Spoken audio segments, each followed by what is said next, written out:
Having a child with a chronic mental health condition is traumatic, not just for your child, but for you too. And we're talking about a very personal subject for me, the emotional toll of chronic mental health conditions like PANS and PANDAS, anxiety, depression, OCD, and really just how traumatic it is, not just for our kid, our teenager, or young adult, but really for the whole family. And, we sign up to be parents and we never expect our kids to struggle so much. And to watch them struggle is hard, but also to live through it as a parent, and as a parent, not just to that child, but to the siblings as well, and just our extended family. It's hard. It's really hard. So we're going to talk about the trauma, right? Whether it's a big T or a little T, right? A little trauma or a big trauma. There's a lot of trauma in caring for somebody with chronic mental health issues. And we're going to talk about what we can do about it and how we can get some help because, that's what I'm all about.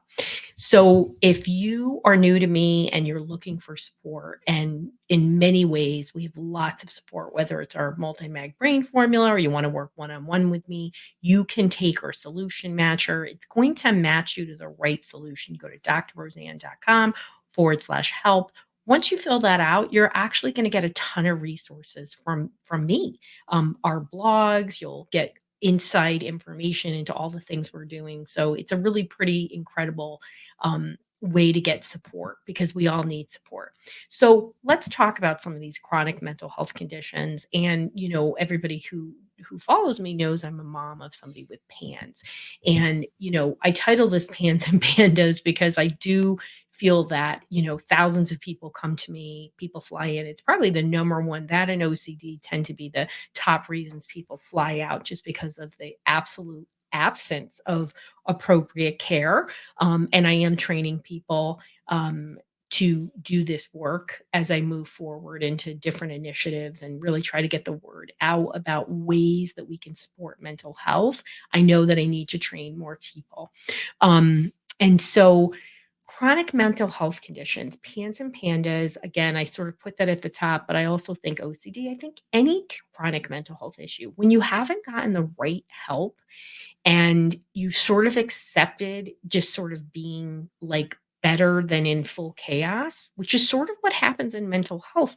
Life is incredibly hard. And I'm here as a voice to say that it doesn't have to be that way. We have to look to the science, we have to turn things around. But there are chronic medical conditions as well, not just mental health, and it really can put a toll.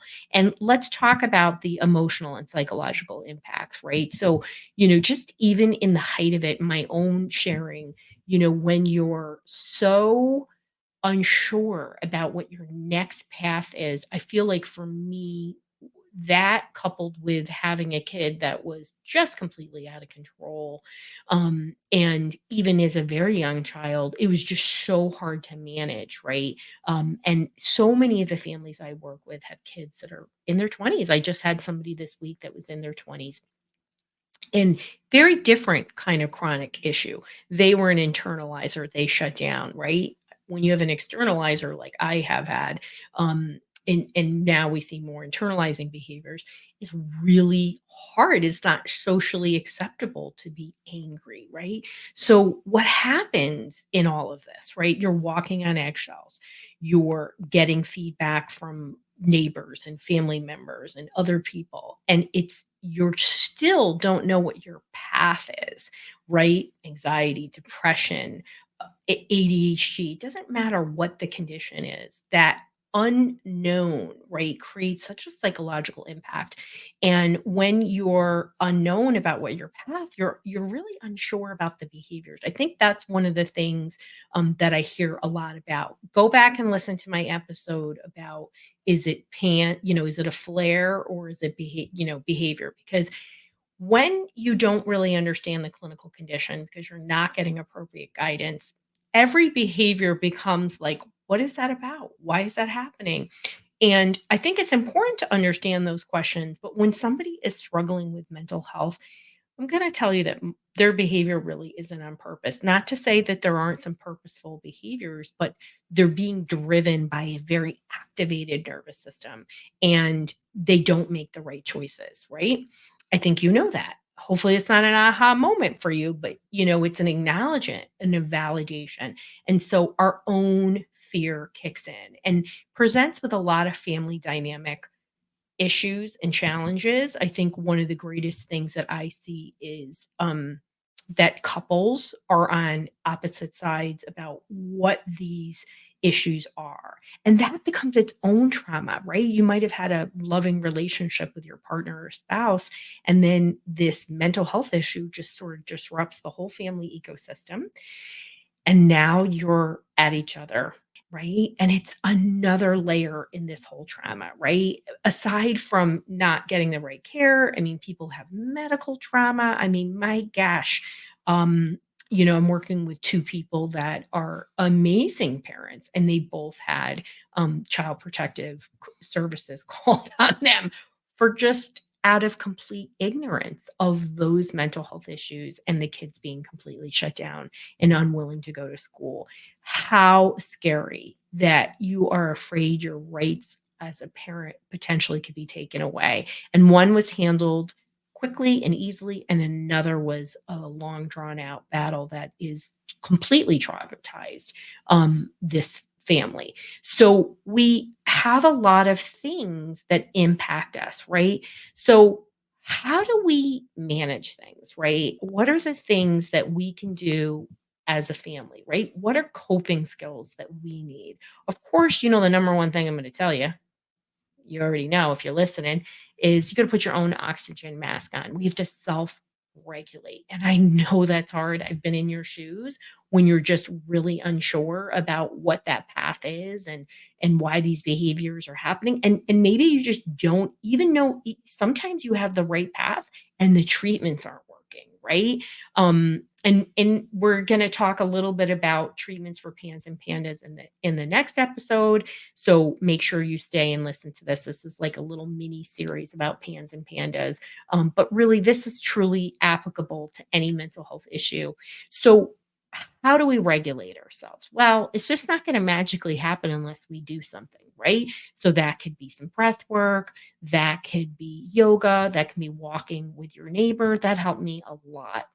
My buddy Tracy in the neighborhood would walk with me, and she's a mom of neurodivergence. So, she didn't care. She was no judgment. Definitely hang out with people who are your tribe. I feel like that is incredibly helpful. But you need to regulate your nervous system at least 10 minutes a day. If you're never going to be able to keep up. And remember, you can share your anger, your irritation, or you can share your calm.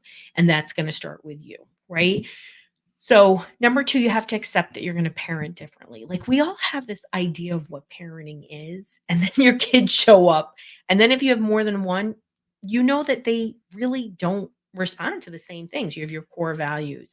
And I think one of the hardest parts in all of this, as I said, this conflict with your partner, and that really stems from parenting a lot of the time, like, having a different viewpoint. So, one of the best ways, and this is where therapy can really be very, very helpful.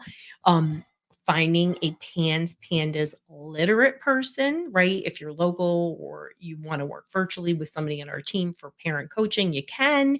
You go to drroseann.com/help. But there are people, and increasingly so, you do have to look under a lot of rocks to find this right you know, person for you, but you have to get a literate person, whether it's literate to anxiety or literate to depression, and somebody who's not just going to be like, well, you need meds. You need strategies. You need tools. You need to know what the heck to say to your kid when they are in extreme. I recently had a PANS parent come across the country, and she was like, I had no idea how badly we were handling the situation. I was like, well, you weren't handling it badly.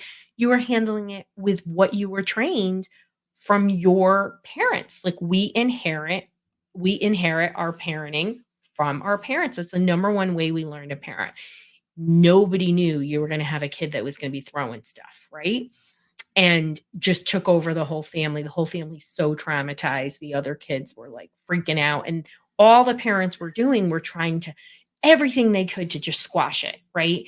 But they didn't understand that they had to parent differently. So that what does that look like? So at times it's giving a hug, even when you were like, wow, this kid's completely out of control. Other times, through coaching with us, they learned, what are when could they get in and not accommodate the behavior so that the child could learn to cope. I think that's really important. And that's where the role of therapy and support can be incredibly helpful. A lot of times when it's anxiety or whatever the clinical condition, PANS, PANDAS, OCD, they think I've gotten the medication, right? PANS and PANDAS might be antibiotics, might be psychiatric medications with ADHD. They think I got that.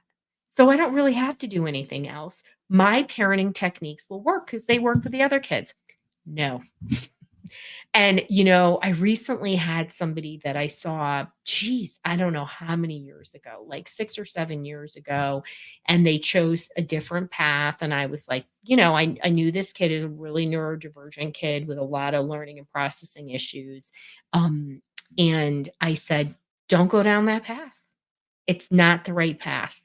And so here they are contacting me, I don't know, 7 years later or something, and that path wasn't the right path.